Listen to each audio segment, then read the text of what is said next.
Hello everyone, and thank you for joining me this evening. Before I get started with my speech, I'll tell you a story that was published on cjonline.com a few years ago by Phil Anderson. This story is about Tony Hunt, who was tragically killed at the age of 13. Tony was a standout basketball player in middle school. However, on the night of March 24th, 2000, his promising life was cut short because him and his friend were messing around with his father's gun and he was shot in the head and killed. Tony was rushed to the hospital, but there was nothing the doctors could do. Unfortunately, Tony passed away and his mother, Betty, was delivered the bad news. They offered her the proposal of organ donation for Tony's organs.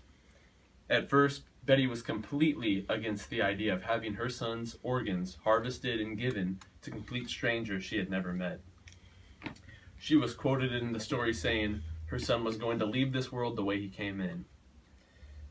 Betty, though, after talking with her family physician, was persuaded to go ahead with the organ donation, organ harvesting of her son Tony's organs. She didn't know it at the time, but that decision would end up would save the lives of countless people, and she would feel the impact many years later down the road. In this speech, I'm going to talk about how organ donation should be encouraged among those who are eligible in the United States. I'm going to talk about the need for organ donation, why you should register to become an organ donor, and how you can proceed through the steps of becoming an organ donor. DonateLife.net estimates there are 124,000 people currently on the organ transplant list. That is, they are awaiting an organ that could potentially save their life. In 2014, there were only 30,000 successful transplants that occurred. As you can see, there's still a lot of people left on that list that never got the organ they needed. Unfortunately, according to organdonor.gov, 22 people on that list die each day without receiving their life-giving organ. And a new person is added to the list every 10 minutes. As you can see, this is a huge issue in the United States. There are many people whose bodies would be perfect for organ donation who are not organ donors, and they pass away and their life-saving organs are never distributed to those who are in need. Why should you donate? You're giving the gift of life. It's at organdonor.gov says one person can save 8 people with their organs. And 77% of people who receive an organ transplant are still alive 5 years later after the transplant surgery.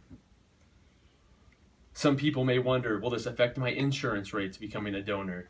No, it's free of charge having your organs harvested. Many people may also wonder, will it affect how my body appears during the funeral? Can I still have an open casket? Yes, you can. Your body is not desecrated, and you can still have an open casket funeral. There are also 120 million people already on the organ donation list, but there is still plenty of room for growth on that list, as there are still over 100,000 people awaiting an organ. Some people may not know how to register to become an organ donor.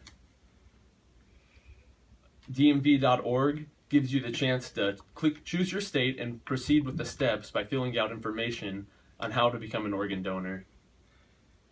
You also can register when you renew your driver's license. If you passed up on the opportunity when you first received your driver's license to become an organ donor, that's okay. You have another chance at the next time you need to renew your license. Also, you can talk to your physician about becoming an organ donor.